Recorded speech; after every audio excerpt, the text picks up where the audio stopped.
Good morning. Good morning, everyone.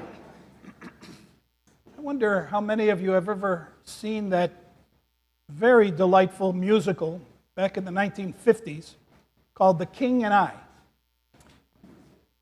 It was a wonderful movie. The king of Siam was played by Yul Brynner, who did a masterful job. I don't know if you watch this movie, and if you watch him, he reminds me so much of Bishop Alexios, our former archbishop. He spoke with such passion and authority, and I don't know, it was just a delight to watch. At one point, in an effort to sort of impress some of his British visitors, delegates from Britain came, and he wanted to impress them, and he was learning things, and he wanted to show his sophistication. And so just out of nowhere, he says, "Little known fact, men of faith, men of science, by contradicting each other, always arrive at the same conclusion." And I like that very much. That resonated with me. And I have actually seen that very thing play out on multiple levels. For example, the debate at the wonder of creation between evolutionists, scientists, and the biblical fundamentalists. When you look at both their arguments, chronologically speaking, they both arrive, as the king said, at the same conclusion. Life coming from water and light and simple plant life and fish and birds and creepy crawly things and cattle, etc., etc., etc., as the king liked to say. On another level, let's look at the dietary laws or guidelines. Mother Church has been prescribing a fast for us on certain days and certain seasons from meat and dairy products. Church is a mother, you know. She's a hospital. This is not only for the benefit of us giving God His due worship and praise, the little sacrifice, but also it benefits us as well. And the medical community, the dietitians, they've recently come up with the same thought. Too much dairy, too much meat. The body was not built for so much consumption of meat and dairy. You have to watch out for cholesterol and fat, you know. It causes all kinds of havoc on the body. Both science, men of faith, arrive at the same conclusion. A third example, the field of medicine. Scientists, over the years, in an ingenious way, have come up with the thought that all these diseases that move against us, one way to prevent us from that disease is to actually have a form of that disease inoculated into us to counteract the disease. Brilliant. But guess what? The Lord has done the same thing.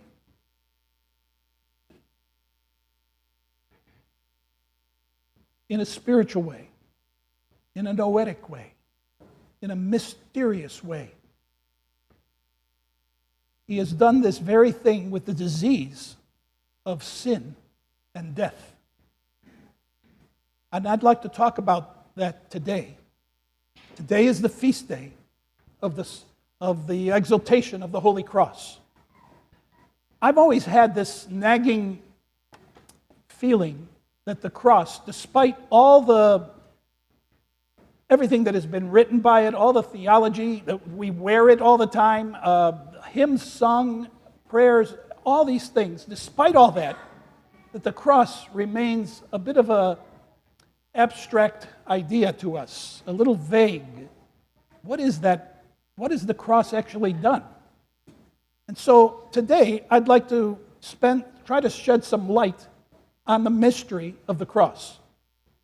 The Lord could have saved us in any number of ways, including a wave of his powerful arm. But he didn't do that. He chose the way of the cross. Why? Well, according to the fathers of the church, the prayers of the church, the hymns of the church, the great physician of our souls and bodies inoculated us with the same material and the same method that the devil used to initiate sin and disease and death into our lives. The Lord used the same methods and the same material. Let me explain. The evil one, in other words, let me just say this. The Lord deceived the deceiver to defeat him at his own game. In the Garden of Eden, Adam and Eve were told they could partake of any tree, any fruit of the tree, of all the trees, except the one in the middle, the knowledge of good and evil. That tree, the Lord told them, do not partake of that tree. You're not ready for it. Don't partake of that tree. Well, as we all know, the evil one seduced Eve into partaking of that, and Eve in turn lured Adam to also partake of that fruit. And from that time, corruption and disease and death has come upon them and their progeny, all the creation afterwards, all generations, including us. So, look at the Lord's response to that. Just like in the medical field, the Lord uses, once again, the disease to heal the disease. As far as the material goes, the Lord used the wood of the cross to counteract the wood of the tree.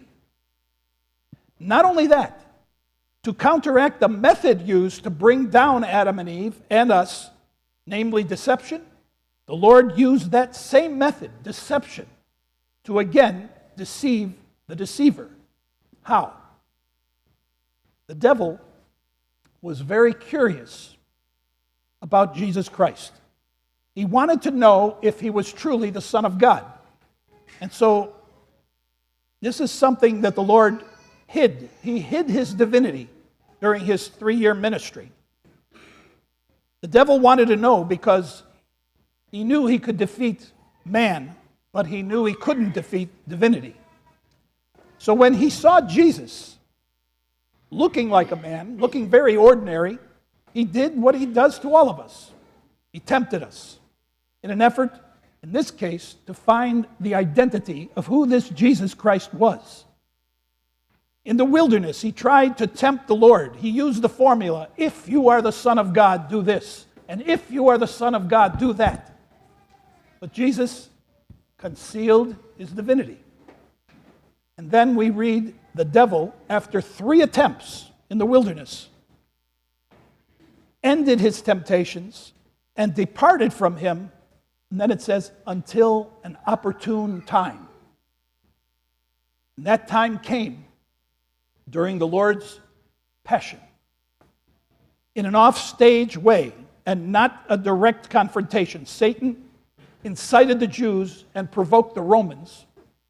But because the Lord knew that the devil's plan depended on the knowledge of his identity, the Lord once again, even during the passion, concealed his divinity and acted like a human. And so the Lord, I guess you could say, forgive the expression, he was the first to use the rope-a-dope tactic that Muhammad Ali made famous. In other words, he did so in the Garden of Gethsemane and on the cross. He gave the appearance of one staggering under Satan's power.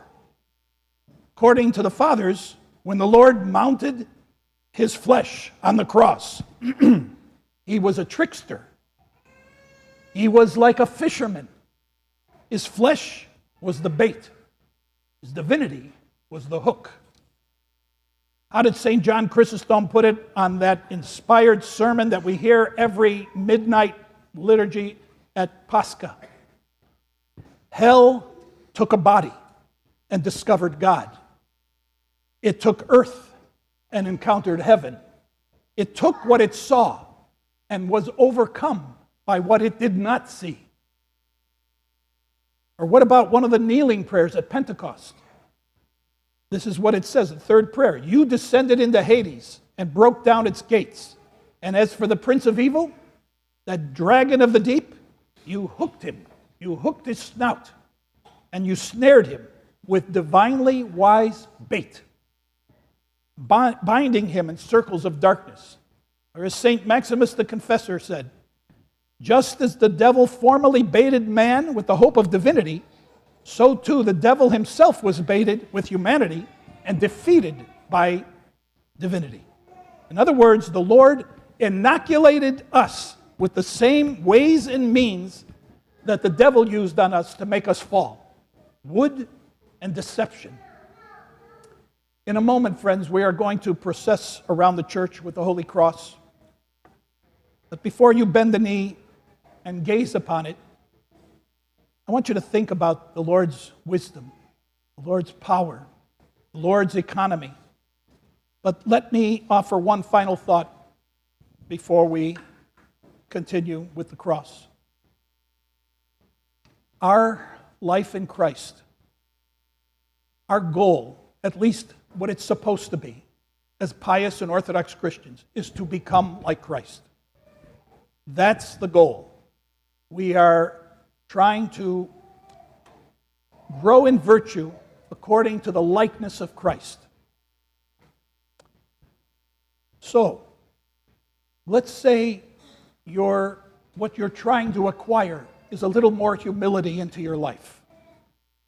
If that's the case, don't be surprised if the Lord inoculates you with humiliating circumstances in order to achieve the virtue. Or if your goal is to fight against your anger, don't be surprised if the Lord inoculates you with the very thing, the things that make you irritable, in order to heal, to counteract that passion of anger.